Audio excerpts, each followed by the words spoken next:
Good morning, good afternoon, and good evening to all, wherever you are and whoever you are. Well, 2 more weeks to go, then will be Chinese New Year, or some of you might call it a lunar holiday, New Year, a lunar New Year. Most of the countries that celebrate are majority who follows the East Chinese calendar, Vietnamese calendars, and Korean calendars. Most of the East Asia will be celebrating a new year in the coming 2 weeks. So yeah, a lot of preparations going on, buying some stuff, and of course, from my side, I've been preparing to uh, buying up booze for guests and for myself during the long holiday. Something like Christmas, but yeah, it's a long holiday to relax, re-energize, recharge, as I would put it, for the coming year of new success of the work in 2025. Anyway, today the big uh, announcement I would say is that yeah, the layout of my desk, I have cleared most of my top desks and kind of remove a lot of stuff. My most of my collection filings is now above in a better place to store, so I have a more open space to put out all my collection if I need to do some recording of videos, and more utility to put out more of the my collection to study and to do research. I would say myself as a hobbyist, as a numismatic hobbyist, you do need some space to lay out some of your collection to have a view and comparison with other banknotes altogether. Yeah, that's one of the good things of the new things that happen in my table. I of course have on my left side, I have some of my alcohol beverages I have bought for myself. I think most of you might not know is I still drink this one, Tima, double peated blended whiskey. It won an award. As you can see, it won in 2020 in silver in the World Spirit competition in San Francisco. As you can see that, yeah, it is the very first. I would say it's the very first whiskey that ever won in that category in the world stage for Malaysia. As you all know, Malaysia, my country, my home, my dearest land, is a Muslim majority country, and we don't expect a Muslim majority country to make alcohol drinks or booze, especially whiskey, which is much more refined kind of uh, drink, liquor, among all. So yeah, put good points in that. So for me, I still continue drinking this. Not many people would like it because this blend is not so strong. I would say it has a very local essence inside there, and for me, it is best to mix with cinnamon, with a cinnamon stick as a spoon, and stir it with this with a rock ice. Also, that's what I would do, and a little bit of lime. I would say, not lemon, lime, and it would taste really good.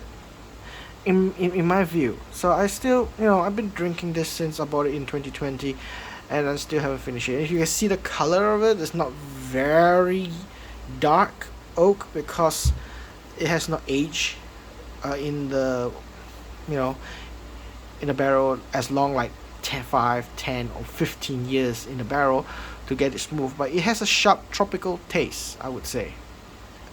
So the name is called Tima, literally means tin in English. It's a Malay word of Tima, as it is. Inspired by Captain Speedy in 1871. It's a British captain, if I'm not mistaken. So it's quite very interesting drink, I would say. But of course, drink responsibly. I don't, as you can see, I bought this in 2020, and still to this year in 2025, I haven't finished it. It's the same bottle since 2020. I bought it until now. I haven't finished drinking because I don't really drink a lot. Probably drink once a month or twice a month, and usually it's just one glass of it. That's it. I'm not a heavy drinker, so normally I don't drink. Doesn't mean I don't like to drink. It means that I drink quite moderately. In other than socially and so far. Anyway, as time goes by, I also start drinking less.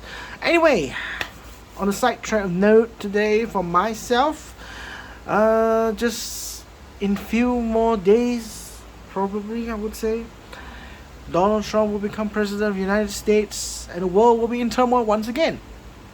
Whether they will go through American first, but I would think that when Donald Trump steps in, many changes that he will implement does not affect only the 5 years or 4 years, would say.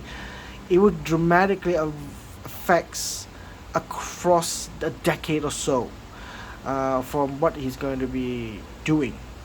I would foresee Republican Party will be brainwashed to be more Trump-like party. Being the upper echelons of the Republican Party has been transformed, it's unimaginable. No longer a moderate conservative, as more radical conservative movement. And of course, being radical side there, Democrats also have a radical left, which to me is not so conducively good for a stable democracy. Especially we pride United States in the world stage, I would say. We pride America as the example of the stable political movements or agendas, center left and center right, making making two political parties different, but nearly the same objective for all majority of the population of the country. While moving to the far left and moving to the far right, most of it will serve a very small spectrum of people on the far right and the far left, leaving a lot of centralist people, central left and central right, displeased. I would say it will leave them very displeased, and the separation between two lines of the country's political agendas will become much more bigger. Very, very big difference. And this 4 years, we will see a lot of changes. Not within that 4 years, but we probably will affect for the next 10 to 20 years. Whether do we see a dystopia at this moment? We don't know. Every kind of things of imaginative fiction of how America would be in the dystopia movies, maybe it would come true. For example, like the Handman's Maid story, or Demolition Man would say would be much more chaos. Now, a lot of those movies that I watch that has a lot of chaotic dystopia societies would start coming up. Probably one good example like The Purge. Maybe perhaps a radical form of law that allows 1 day or 24 hours of a law-free country that you can commit crimes, murder, rob and steal, becomes legal for 1 day, except it's a limitation on people who are protected by the special law. That is still a crime to murder. Probably may have purge. Who knows? I mean, I'm just talking blatantly, really radically, what we can imagine what America now going to look like under the radical Trump Republican Party. Now, all this while, most of you might think that I'm a very democratic. To be true to so, I'm actually much more center left. Rather than fighting for the bosses or fending for one person's individual rights to build wealth, I prefer a a society that we grow together and work as a team and have wealth together in a society. That fits me when I'm actually my religious belief as a Buddhist, as a paganist, traditional religious folk believers. We practice modernity, we practice equality, rather than to pursue happiness of one's individual and abandon all other people's hopes and dreams and leaving them behind, like Elon Musk. So yeah, coming years will be a tough global war and so forth. Recently I heard Gaza is having ceasefire with Israel. Both of them are agreed today, I heard.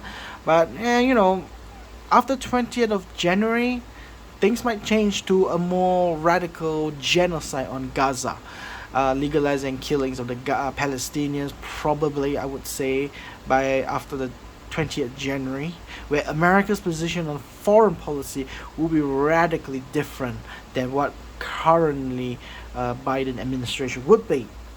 That is my own personal viewpoint. Whether it's coming true or not, we don't know. I'm not a politician. I'm not a person with power. I'm just a regular human being with its own opinion. Whether you like it or not, that's my right to voice out my own personal view. And I do not oppress other people's viewpoint. So yeah, that is all I could say for this week. But anyway, coming 2 weeks, there will be a very good celebration. Everybody would have fun, especially in Asia side.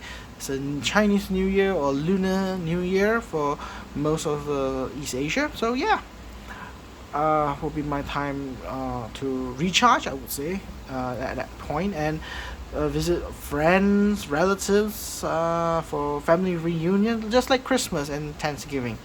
So anyway, before I talk about what my agenda is going to talk about on what I would planning to do in the Chinese during my holiday break time, I will do some video, of course. It's the only free time I would do.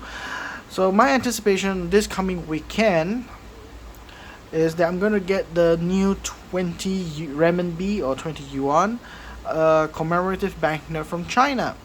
As again, I'll buy 3 pieces, one for myself, one for my niece, and one for my partner in crime, I would say, as part of a collection. So I'm anticipating to get it this coming Sunday from my dealer. So that's the next video, probably the ones that I will be doing this coming Sunday. But today I'm just gonna do one simple video, which is just this note that I've got it finally. I was supposed to get this one in November, but I got it right now, today, from the auction house that I would proudly say is, I did mention it, is from this one, Trigonometric. This is his address. If you're interested to consignment, you want to sell your notes or sell your coins or stamps, put it in the auction house in Malaysia.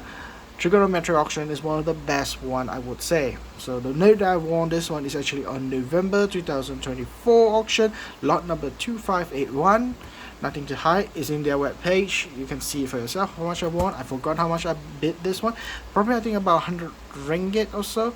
So yeah, you can go to their web page. This is their address, their email, and their web page. Find out more details on yourself. If you're interested to be a bidder, the next auction is coming in March, which is called, I would say, aligned with the Malaysia's largest numismatic show. So yeah, when the next numismatic convention we have is coming in March. So big day for me to actually go and to explore. I'm thinking of doing a short video around the convention, just to have people see how Malaysia's numismatic community looks like. I see some in the YouTube of fun recently last week, which is the Florida's numismatic fair. They call it FUN. I think they call it Florida United Numismatic, if I'm not mistaken. But yeah, it is one of the United States' largest fair, I would say. But based on the video I see on the YouTube, they are extremely big. I could say it's biggest in the world. But I think I deal with banknotes. But looking at the video, most of it dealing with coins. So really, it's much more coin based. Probably in the percentage side, 80% are dealers of coins and 20% probably banknotes, numismatic banknotes. So even if I go there myself, I was thinking one day when I have enough money and time of my own, I was thinking to go to Florida myself, probably the summer period or the winter period. But I prefer to go to the winter so that I don't need to be entrapped myself with hurricane season, because most of the hurricane season happens on summer period, and if the fun shows in the summer period is kind of risky for me. So to have a safety smooth sail, I think I would go for winter, probably in January next year. Also, maybe not 100%, but yeah, thinking about it. But definitely it's one of my bucket lists to go to experience their fun FUN in Florida, one of in a lifetime. And also going to one of the fairs in Holland, Germany, numismatic fair, and probably in United Kingdom. One of those main fairs, probably I would just go there. Beyond the numismatic fair, I also probably thinking going to Comic Con, San Diego, New York. Some of the Euro conference kind of thing for furries. I'm thinking of considering going to those once in a lifetime, and before I get old and being senior citizens anyway. Anyway, let's get into it. So the note that I bought is from numismatic. I got it about 100 or so ringgit. So yeah, the note that I've got is this little beauty. I don't know whether you can see it. The note is the $1 Japanese government during the Japanese occupation in World War II in Malaya, previously by the British. The Japanese invaded the British colony, and they took over Singapore, they took over Malaya, they took over the Borneo side, Sabah, Sarawak, etc. And of course the Dutch also controlled by the Indonesia in the West Indies, which is now Indonesia, was also occupied by the Japanese Empire. So yeah, they have the notes for each of these places. So this one is from country, I would say, in Malaya. Now how do we identify? If you don't know the words or spelling, the easiest is a serial number. Now if the serial numbers, if it's the M, it stands for Malaya or Malaysia today. And if you see the ones in B, that is Burma. So it's Myanmar. That's what they also occupy Myanmar, the Japanese, and they print the notes, military notes for Myanmar is in B. And for the Dutch Indies, which is Indonesia, they printed in that S. So yeah. Now what's so unique about this note that I had to get? Now a lot of people might say that the note is pretty common. They're only worth, people say the common one worth $1, $2 at best. Best quality one probably you get a 70 or 69 plus EPQ or with a star. If you grade it, yeah, you probably can budget to about 200 ringgit, because it's virtually very difficult to find this kind of qualities. But majority of the notes would be hovering no more than 10 ringgit or no more than $2 at most, the best price I would say. They're literally mass printing of this note. Now, comparing those that I just said and compared to this note, this is much more rarer note. If it's in a very good and pristine condition, this $1, it actually worth thousands of ringgit, or I would say like it was about $400, about 200 to 300 US dollars in those kind of price range. I would say they're really rare. The reason is because this one, not only does it has a prefix in front with the alphabet, it has serial numbers. The serial number, of course, is more controlled. There's a limit quantity because it's printed as a control quantity mechanism. They printed this is very limited. Then until then, they actually stopped printing with serial number, and they only just print the alphabet MA. So every note is duplicated with MA, MA, MA, MA, MA, and then when they start MA, they start to print MB, MB, MB, MB, and then they MC, MC, MC, and so forth.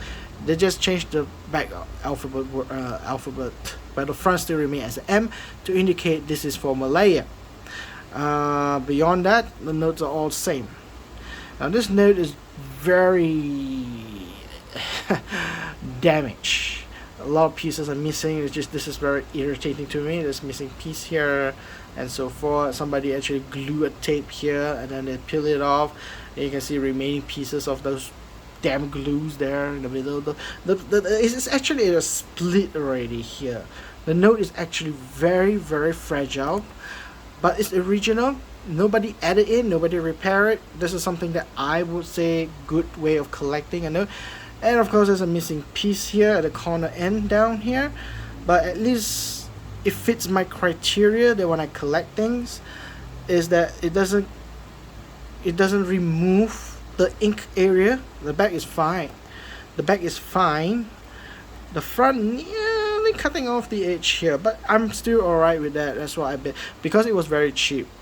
I was trying to find in a good condition. A decent condition would actually kills me because I do not have enough capital to purchase a very decent note for this type with a serial number.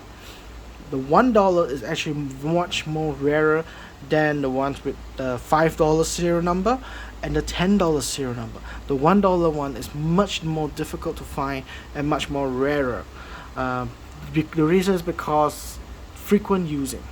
The smaller denomination are much more used by the people, by the citizens, so the wear and tear percentage is much higher, as you can see right now, compared to having a very good pristine condition that is not used and so forth.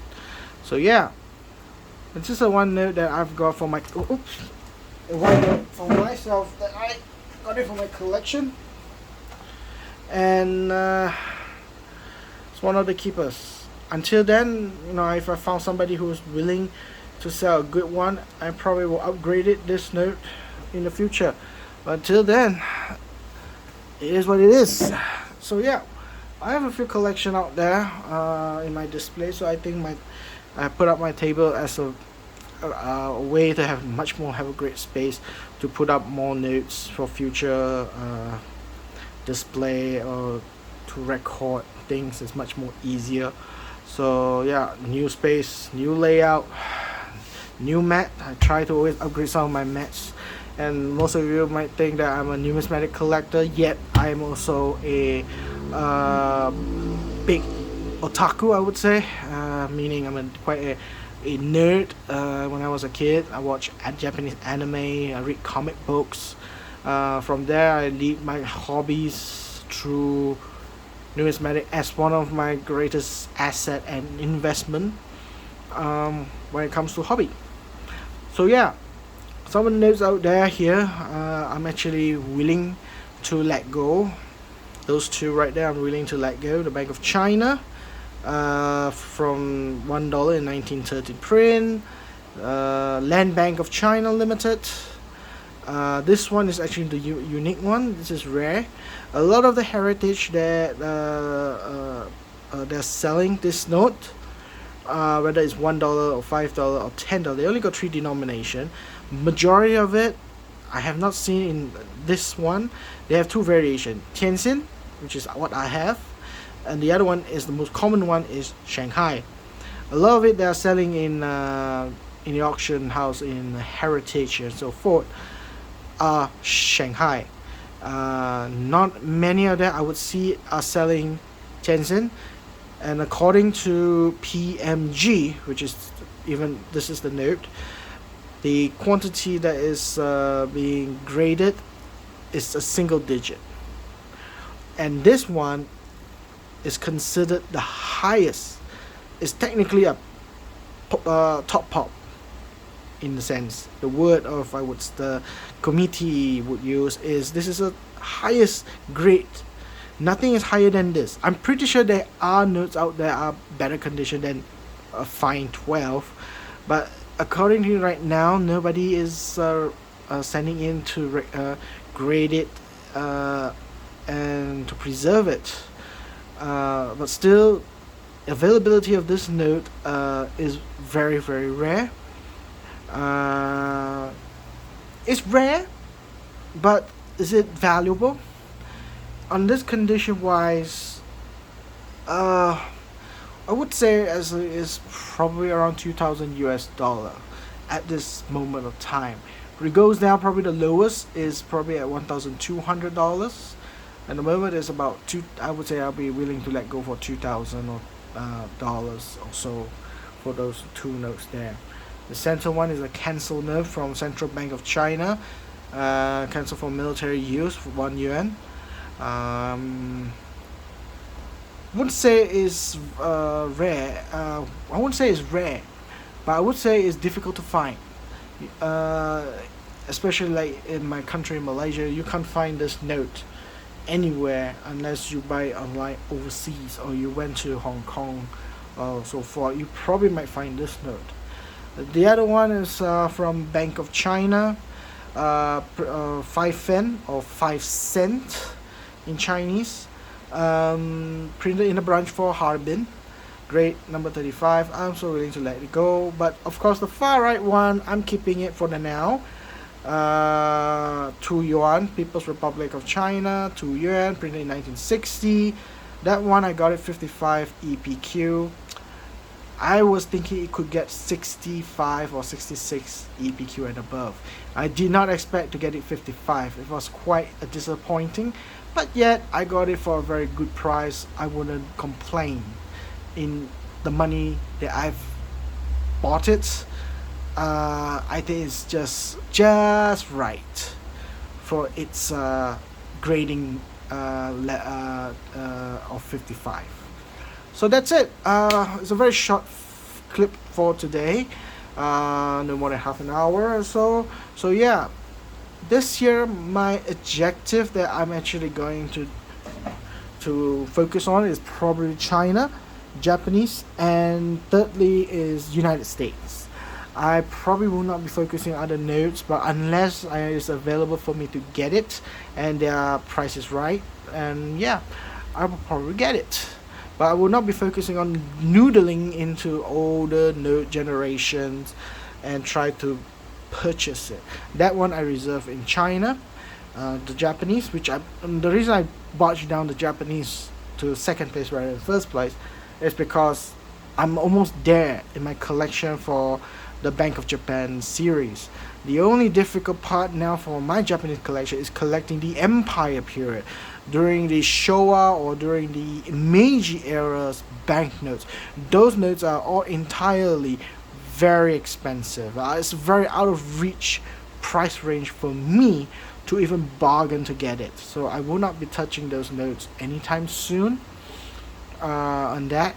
So that's why I'm refocusing most of my capital that I have capacity to back to China. So some notes that I have missing, they're actually worth probably no more than 50 US dollars per note and so forth. On average price range, I'll try to achieve to find it, noodle it, get it, buy it, and keep it in my collection. So I'm refocusing that, and majority of my most focus is during the Republic China, right? Not People's Republic, but Republic of China's period. People's Republic of China, like 1949 and onwards, almost all those notes that I could get within my price range is almost there. The remaining ones are the notes that I could not get because it is too damn expensive or no one is selling it. The first series, the second series, the third series, these are the three series that are mostly very difficult to find. Like that one.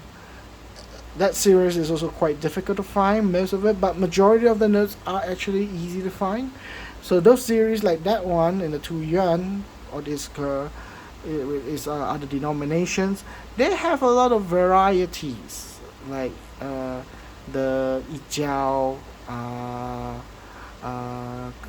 Wujiao, the 5 cent, the 1 cent. I think they call it 10 cents, if I'm not mistaken, 10 cents notes. Those notes, they have a lot of varieties in the record of the pick number. So yeah, I'll try to collect them all. They are cheap, but you need noodling because the details of those small variations are very difficult to see with the naked eye. You really need to focus on it to know, especially either they are intaglio print or they're lithograph print. These are the two that you need to really focus on, which they have these varieties a lot in this third series here. So yeah, that's what I'm going to focus on in the Republic of China, and not much so Japanese, I would say, because I'm almost there unless I'm upgrading it. United States probably depends on the price range. If they are cheap, if they are in a reasonable price for me, I wouldn't say too damn cheap, reasonable price range, I'll try and get it. I won't be getting those very expensive notes like the gold certificate or high denomination like the 500, 1,000 US dollar, let alone about the 5,000 and 10,000 US dollar banknotes, let alone that. Gold certificate, probably the higher denomination like the $100, and of course 500, 1,000, 5,000, 10,000 will be out of my reach. 50, 20, 10 probably will be my range, but I already got one on the note is 20, so try to complete at least those series of sets there with other denominations at the affordable price range area. Yeah, so yeah, that's my target of the collection. So probably the next video I'm gonna do in my diary is I will get this lunar commemorative banknote from People's Republic of China celebrating the Lunar New Year series, I would say. And probably in my objective in the during the long holiday period, I will talk about the custom gold unit. Actually, it's one of the first note that I've got, and I'm very interested. It hooked me into collecting more banknotes.